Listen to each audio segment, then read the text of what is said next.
राधे राधे प्यारे विद्यार्थियों, आज अपन पढ़ेंगे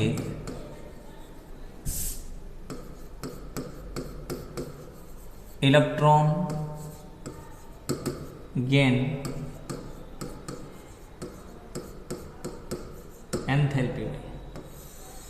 इलेक्ट्रॉन गेन एंथैल्पी पढ़ेंगे। अब ये इलेक्ट्रॉन गेन एंथैल्पी होती क्या है, देखें इलेक्ट्रॉन गेन एंथैल्पी होती क्या है, इसकी बात अपन यहां करेंगे। ये देखो, ये इसका न्यूक्लियस है, ठीक है, और ये इसका आउटर सेल है, ठीक है भाई। क्या है इसका? ये आउटर सेल है। इस आउटर सेल में आप एक इलेक्ट्रॉन जोड़ो, आउटर सेल में एक इलेक्ट्रॉन जोड़ो।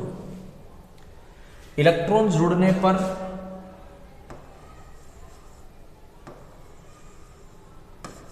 एनर्जी रिलीज होगी।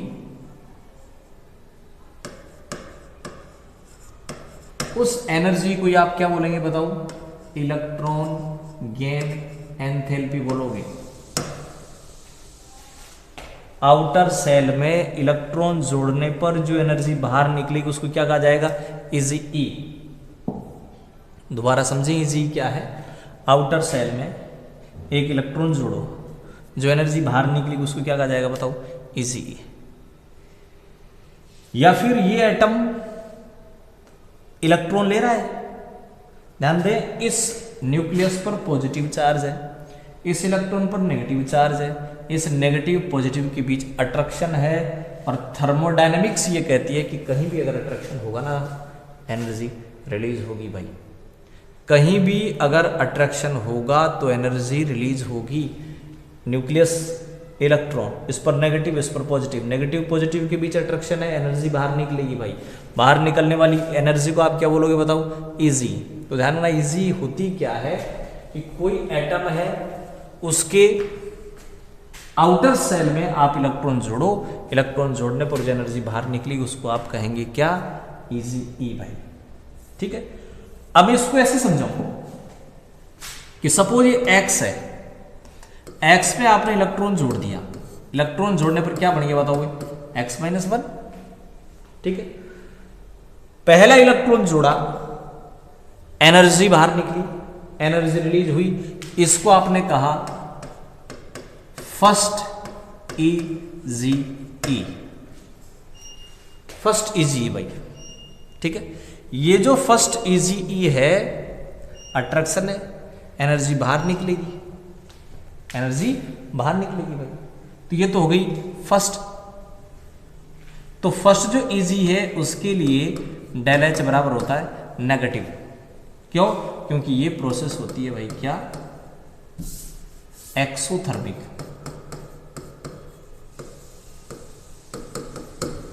पहला इलेक्ट्रॉन जोड़ोगे, एनर्जी बाहर निकलेगी। एनर्जी बाहर निकल रही है भाई। जिन प्रक्रमों में एनर्जी बाहर निकलती है उन्हें क्या बोला जाता है बताओ? एक्सोथर्मिक प्रोसेस बोला जाता है। और एक्सोथर्मिक प्रोसेस के लिए डेल एच बराबर नेगेटिव होता है, एंथैल्पी चेंजेस नेगेटिव होता है भाई। तो फर्स्ट जो इजी ही वो होती है नेगेटिव, फर्स्ट इजी ई नेगेटिव होती है।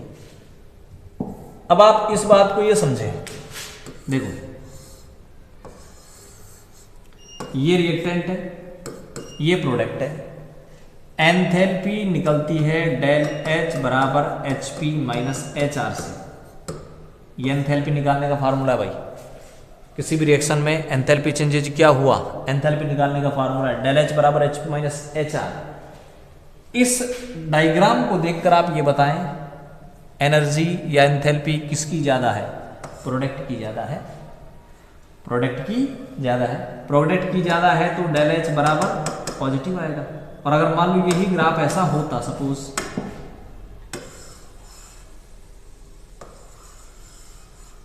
ये रिएक्टेंट, ये प्रोडक्ट, डेल एच बराबर कैसे निकलता है? H P minus H R से।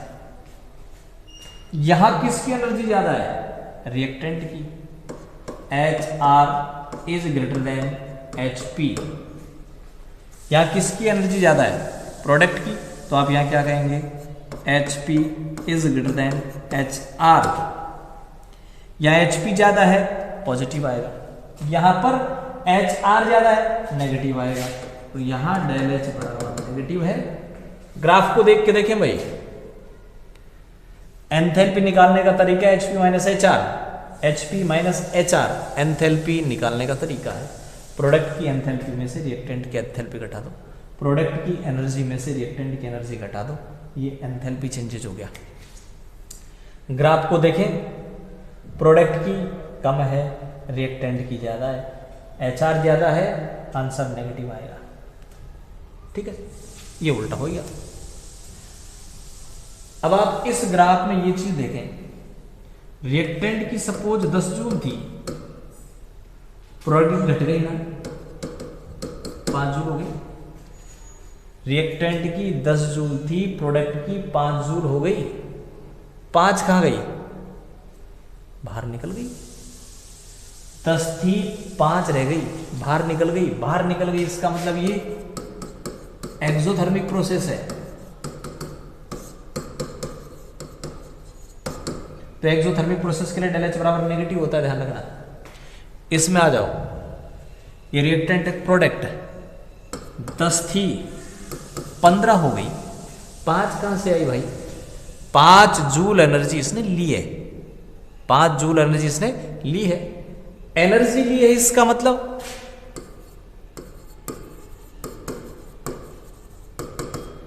एनर्जी का एब्जॉर्प्शन हो रहा है, और एनर्जी का अगर एब्जॉर्प्शन होता है तो उन्हें कहा जाएगा एंडोथर्मिक, और एनर्जी अगर एमिट होती है तो इसे कहा जाएगा एक्सोथर्मिक। तो देखो यहां बाहर निकल रही है, 10 थी, 5 रह गई, 5 बाहर निकल गई, ये 5 जूल बाहर निकल गई। इसमें 5 जूल दी गई है, तो यहां एब्जॉर्प्शन हुआ है, इसलिए इसको एंडोथर्मिक बोलोगे। यहां बाहर निकली है, एक्सोथर्मिक बोलोगे। तो अगर बाहर निकले ना भाई तो डेल H बराबर नेगेटिव होगा, बाहर निकले तो डेल H बराबर नेगेटिव होगा, बाहर निकले तो डेल H बराबर नेगेटिव होगा, ध्यान रखना। ठीक है, अब वापस आ जाते हैं अपन इस प्रोसेस पे। X है, इलेक्ट्रॉन जोड़ दिया, क्या बन गया बताओ? X minus.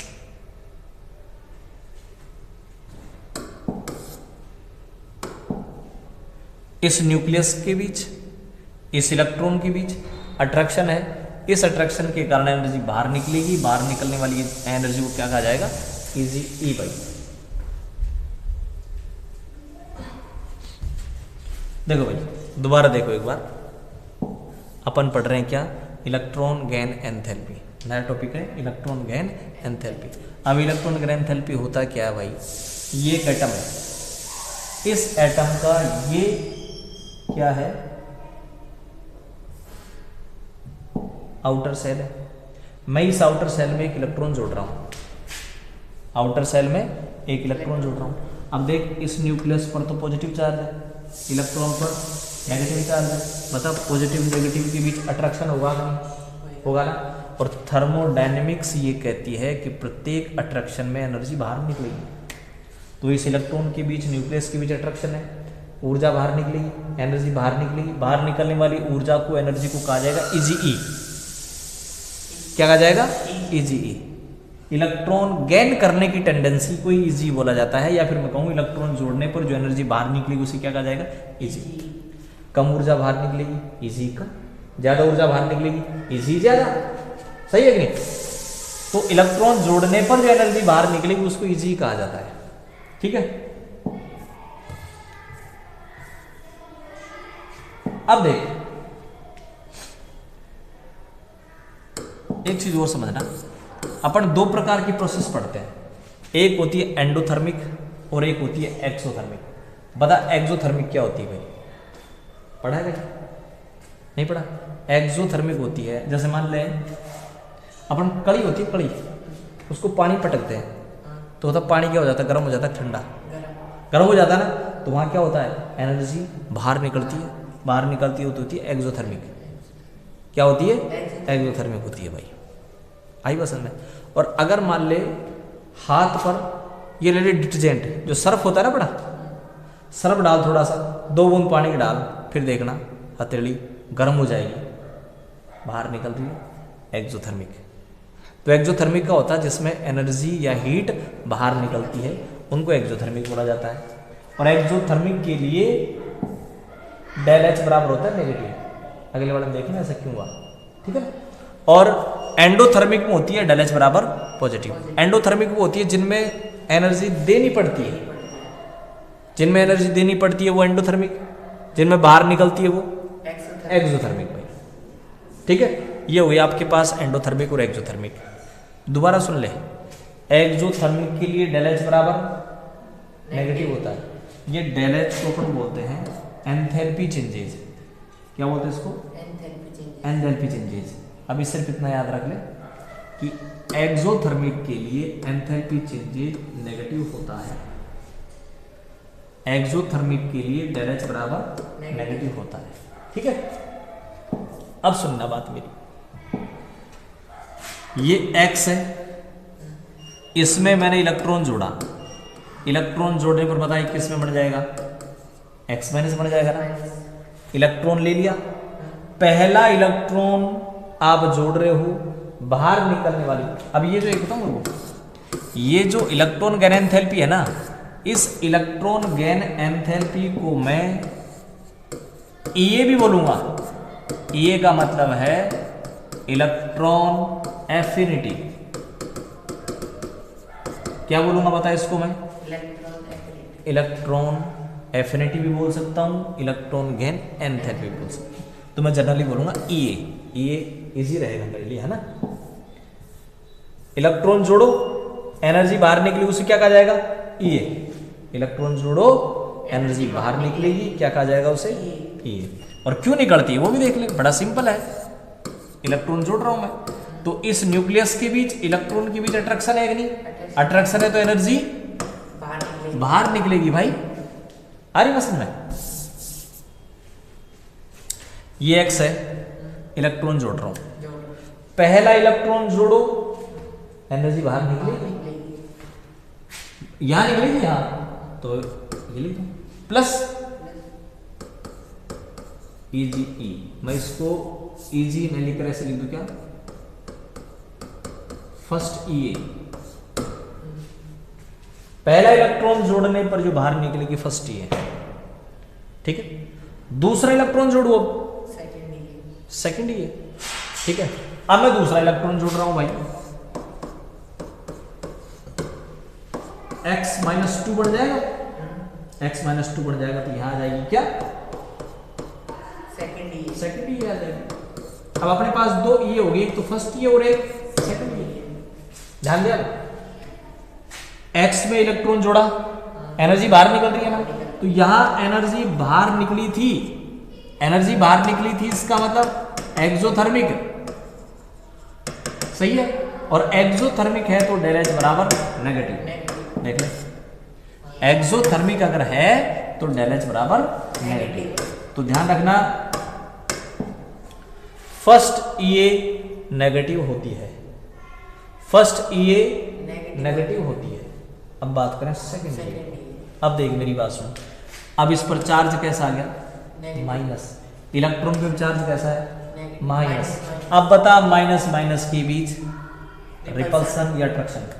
रिपल्सन होगा ना, और फिर भी अपन इलेक्ट्रॉन जोड़ेंगे, अब एनर्जी देनी पड़ेगी भाई। अट्रैक्शन है तो एनर्जी बाहर निकलती है, और रिपल्सन होगा तो दी जाएगी। बहुत सही है। अब बता, इसके बीच इसके बीच क्या है? रिपल्सन है, एनर्जी देनी पड़ेगी। और अगर एनर्जी देनी पड़ जाए तो वो कौन सी हो जाएगी? एनर्जी देनी पड़ जाए एंडोथर्मिक, और डेल एच बराबर पॉजिटिव। तो अब एनर्जी देनी पड़ रही है ना, अब एनर्जी देनी पड़ रही है भाई, अब देनी पड़ रही है, देनी पड़ रही है तो एंडोथर्मिक, और एंडोथर्मिक होगी तो डेल एच बराबर पॉजिटिव। तो ध्यान रखना, फर्स्ट जो EA है वो होती है एक्सोथर्मिक, और सेकंड EA होती है एंडोथर्मिक। फर्स्ट ई के लिए डेल एच बराबर नेगेटिव होता है और सेकंड ई के लिए डेल एच बराबर पॉजिटिव होता है। ठीक है भाई, आगे बात सुनना, दोबारा बता। ई जी ई इलेक्ट्रॉन गेन एंथैल्पी होती क्या है? इलेक्ट्रॉन जोड़ो एनर्जी बाहर निकलेगी, वो इजी, उसको इजी बोलेंगे। ठीक है ना भाई, इलेक्ट्रॉन जोड़ो एनर्जी जो बाहर निकलेगी उसको इजी बोलेंगे। अब मैं दो एटम लिख रहा हूं, एक तो ये एटम है, एक ये एटम है। तो इसका तो क्या है भाई, साइज कम है और इसका साइज ज्यादा है। अब इलेक्ट्रॉन जोड़े,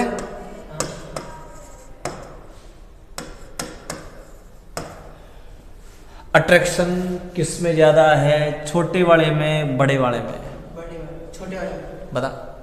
छोटे वाले। अट्रैक्शन छोटे में ज्यादा रहता है, ध्यान रखना। कोई भी छोटा बच्चा हो, किसी जानवर का छोटा बच्चा हो, अट्रैक्शन ज्यादा होता है। और जैसे जैसे वो बड़ा होता जाता है ना तो अट्रैक्शन कम होता जाता है। अट्रैक्शन ज्यादा कब रहता है? छोटा हो जाता है। तो बता यहाँ अट्रैक्शन ज्यादा है कि नहीं? इलेक्ट्रॉन के बीच, न्यूक्लियस के बीच दूरी कम हो जाएगी रे। हाँ। और ये यहाँ तक आएगा तो देख दूरी ज्यादा है, यहाँ अट्रैक्शन कम है, यहाँ अट्रैक्शन ज्यादा है। सही है कि नहीं? अट्रैक्शन ज्यादा है तो बता इसकी इलेक्ट्रॉन लेने की जो टेंडेंसी है वो कम है कि ज्यादा? मतलब ये इलेक्ट्रॉन जल्दी लेगा, ए जल्दी लेगा कि बी? अट्रैक्शन किस में ज्यादा है? ये तो हो गया अपने पास एटम ए, ये हो गया एटम बी। ए जल्दी लेगा, क्यों? अट्रैक्शन ज्यादा है तो इसकी इलेक्ट्रॉन लेने की टेंडेंसी ज्यादा है। लिख दूं मैं, इलेक्ट्रॉन गेन टेंडेंसी ज्यादा, इलेक्ट्रॉन गेन टेंडेंसी ज्यादा। और इसकी बता, इलेक्ट्रॉन गेन टेंडेंसी कम। ध्यान रखना, इसी इलेक्ट्रॉन गेन करने की टेंडेंसी को इजी बोलते हैं। इलेक्ट्रॉन गेन करने की टेंडेंसी को ही इजी बोलते हैं, ध्यान रखना, इसको इजी बोलते हैं। अब बता यहां अट्रैक्शन कम है कि ज्यादा? ज्यादा अट्रैक्शन है तो एनर्जी कम निकलेगी कि ज्यादा? अट्रैक्शन है, एनर्जी बाहर निकलेगी। ज्यादा अट्रैक्शन है, ज्यादा निकलेगी। ज्यादा अट्रैक्शन है, ज्यादा निकलेगी। ज्यादा निकलेगी मतलब इजी ई ज्यादा। अट्रैक्शन कम है, अट्रैक्शन कम है तो एनर्जी कम निकलेगी। अट्रैक्शन कम निकलेगी इसका मतलब इजी कम। अब बता इजी होती क्या है? इलेक्ट्रॉन गेन करने की टेंडेंसी। तो ध्यान रखना, इलेक्ट्रॉन गेन करने की अगर टेंडेंसी ज्यादा है तो इजी ज्यादा होगी। अपने दिमाग में ये बात बिल्कुल फिट बिठा ले कि अगर किसी की इलेक्ट्रॉन लेने की टेंडेंसी ज्यादा है तो उसकी इजी ज्यादा होगी। अब आप ये बताओ मेरे को, इस साइज के बीच और इजी के बीच कौन सा संबंध हो गया? उल्टा हो गया ना, इनवर्सली प्रोपोर्शनल हो गया। तो मैं इसको ऐसे लिखूं कि ई जी ई 1/साइज। बहुत सही है। और साइज अपन को पूरी पीरियोडिक टेबल का पता है, तो साइज पता है तो इजी अपना आप ही आ गया अपन को। सही है कि नहीं? साइज अगर पता है तो इजी अपने आप आ गई भाई। ठीक है कि नहीं? कैसे?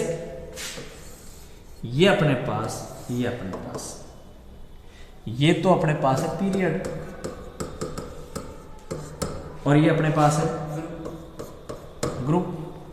पीरियड में लेफ्ट टू राइट जा, जेड स्टार बढ़ेगा, साइज घटेगा, और साइज घटेगा तो इजी ई बढ़ेगी। अरे उल्टा संबंध है ना भाई, आगे समझना। तो लेफ्ट टू राइट जाने पर इजी बढ़ती है।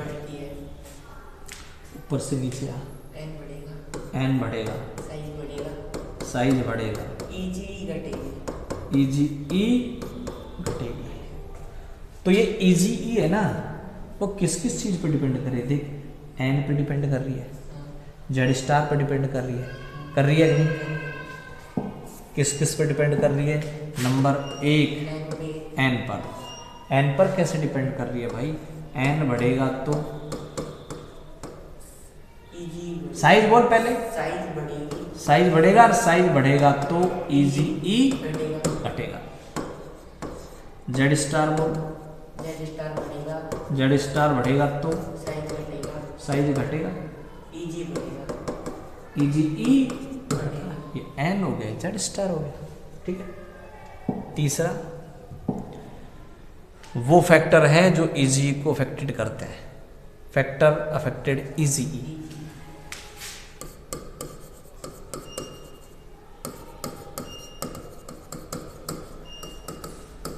Factor affected EG, EG E. Third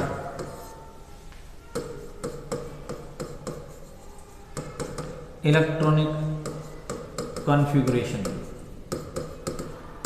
भी ईजी ई को अफेक्टेड करता है।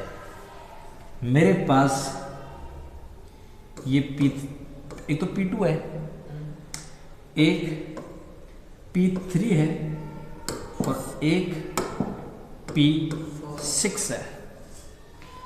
इलेक्ट्रॉन जोड़ रहे हैं, ठीक है। इलेक्ट्रॉन जोड़ दिया, इलेक्ट्रॉन जोड़ दिया, इलेक्ट्रॉन जोड़ दिया। P2 इलेक्ट्रॉन लेकर क्या बना देगा? P3, P ऑर्बिटल है, 3 इलेक्ट्रॉन 2 इलेक्ट्रॉन है। P3 एक इलेक्ट्रॉन लेकर P4, P4 बना देगा। P6 एक इलेक्ट्रॉन लेकर P7, P में 7 आते हैं क्या? फिर 6 रहेंगे, इलेक्ट्रॉन लेगा ही नहीं, इलेक्ट्रॉन लेगा ही नहीं। क्यों? क्योंकि उसमें 6 आता है। आते ही 6 हैं, कहाँ से लेगा? तो बता, इस P की इलेक्ट्रॉन लेने की टेंडेंसी नहीं है, नहीं है, इसका मतलब इसकी EGE 0। 0, बहुत सही है कि सही नहीं? है। बात समझ आ गई? तो मैं ऐसे लिख दूं, फुल फील्ड की EGE 0, फुल फील्ड की EGE 0। बहुत सही है। फुल फील्ड अगर अपने पास कोई ऑर्बिटल है तो उसकी EGE 0 होगी। आगे बात समझ? तो फुल फील्ड अगर अपने पास कोई सब सेल है तो उसकी EGE 0 होगी। P6 के आगे समझ में? अब इन दोनों की देखें, ठीक है। P2 और P3 किसकी इलेक्ट्रॉन लेने की टेंडेंसी ज्यादा है? P2 की ज्यादा है, P3 की ज्यादा? बता। P2 P2 की ज्यादा है, क्यों? छोटा है ना, तो P2 की इलेक्ट्रॉन लेने की टेंडेंसी ज्यादा है, क्यों? सही ज्यादा है। इस P2 की इलेक्ट्रॉन गेन टेंडेंसी ज्यादा है, क्यों? पता है क्यों? क्योंकि एक इलेक्ट्रॉन लेने के बाद ये हाफ फील्ड हो जाएगा और हाफ फील्ड की फुल फील्ड की स्टेबिलिटी ज्यादा होती है। बहुत सही। इसलिए P2 तुरंत इलेक्ट्रॉन लेगा, क्यों? क्योंकि इलेक्ट्रॉन लेते ही स्टेबल हो जाएगा। क्या हो गया बता? स्टेबल आ गया। कौन नहीं चाहता कि वो स्टेबल हो जाए? चाहते हैं सभी। सब चाहते हैं, तो P2 भी चाहता है कि इलेक्ट्रॉन ले ले और क्या बढ़ जाए? स्टेबल बढ़ जाए। तो बताइए, इस P2 की इलेक्ट्रॉन लेने की टेंडेंसी कम में ज्यादा? ज्यादा, बहुत ज्यादा है, इसलिए तुरंत इलेक्ट्रॉन लेगा, बदल जाएगा। P3 की इलेक्ट्रॉन लेने की टेंडेंसी कम है, क्यों? P3 हाफ फील्ड है, ज्यादा स्टेबल है भाई। ज्यादा स्टेबल से कम स्टेबिलिटी की तरफ क्यों जाएगा? वो जाएगा क्या? तो बता, P3 की इलेक्ट्रॉन लेने की टेंडेंसी कम है, P2 की इलेक्ट्रॉन लेने की टेंडेंसी ज्यादा है। ज्यादा है। बात समझ में आ गई? मैं इसको ऐसे लिखो, दोनों समझ में आ गई? तो boron carbon, boron carbon nitrogen oxygen fluorine, ठीक है। और ये नियॉन, बता क्या होता है? जेड स्टार होता है, जेड स्टार बढ़ेगा, जेड स्टार बढ़ेगा तो साइज घटेगा और EGE बढ़ेगा। सबसे ज्यादा EGE किसकी होगी? नियॉन, नियॉन की। नियॉन का कॉन्फ़िगरेशन बता क्या होता है? आउटर मोस्ट, सबसे बाहर, P6, S2P1, S2P2, S2P3, S2P4, S2P5, S2P6। अब बता इस नियोन की इलेक्ट्रॉन लेने की टेंडेंसी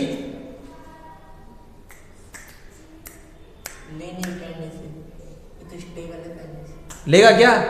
नहीं लेगा ना। तो ऐसे बोलना इलेक्ट्रॉन लेने की टेंडेंसी जीरो, इजी जीरो।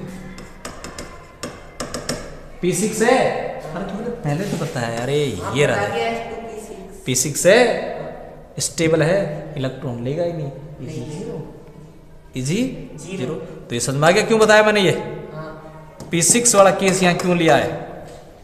ये बता रहा है कि नोबल जो गैस है उन नोबल गैस की इजी जीरो होती है। बोल बात समझ में नहीं। नोबल गैस की इजी जीरो होती है। अब केस ले ले P2 का और P3 का, P2 और P3 ले ले भाई, ये ले जेड स्टार बढ़ेगा, साइज घटेगा, इजी बढ़ेगी ना। तो दोनों में से किसकी ज्यादा होनी चाहिए? एन की ज्यादा होनी चाहिए। एन की ज्यादा होनी चाहिए किससे? कार्बन से। सही है नहीं? अब बता, इसको तो भूल जा, यहां देख, ये तो P2 है, ये P3 है, कौन तुरंत इलेक्ट्रॉन लेगा? P2 कार्बन ले लेगा। क्यों? इलेक्ट्रॉन लेते ही स्टेबल हो जाएगा।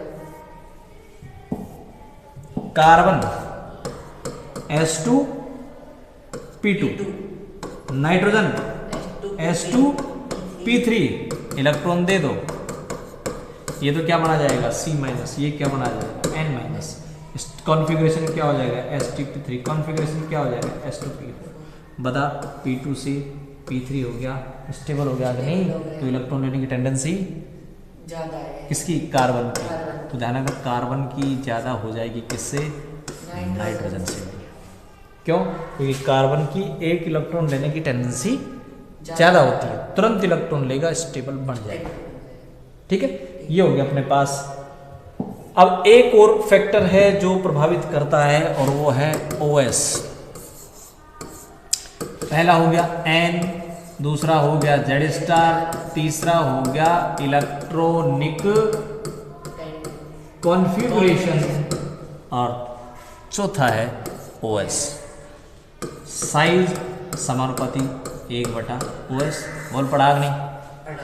ठीक है, तो बता OS अगर इंक्रीज, मैं इसको ऐसे बताऊं, x-1, x-2, x-3। ठीक है, बता साइज क्या होता जा रहा है? घटता जा रहा है साइज। इसने एक इलेक्ट्रॉन ले लिया, इसने 2 ले लिए, इसने 3 ले लिए, 4 ले लिए, 5 ले लिए, इलेक्ट्रॉन बढ़ते जा रहे हैं। नहीं, इलेक्ट्रॉन बढ़ते जाएंगे तो साइज घटता जाएगा पीरियड में। छोड़ इसको, -1, -2, -3 बढ़ते जाएगा साइज बढ़ता जाएगा भाई, साइज बढ़ता जाएगा। क्यों? OS घटती जा रही है रे, -1, -2, -3 OS घट रही है नहीं? OS घटेगी तो साइज बढ़ता जाएगा। OS घटती जा रही है, साइज बढ़ता जा रहा है, साइज बढ़ता जा रहा है, और साइज बढ़ता जाएगा तो EGE घटती जाएगी। तो ये हो गया OS के बीच और साइज के बीच रिलेशन। तो ध्यान रखना, OS अगर इंक्रीज होगी तो साइज डिक्रीज, और साइज अगर डिक्रीज होगा तो इजी बढ़ जाएगी। ठीक है ना? ये हो गया अपने पास प्रभावित करने वाले कारक भाई, फैक्टर जो अफेक्टेड करते हैं किसको? इजी।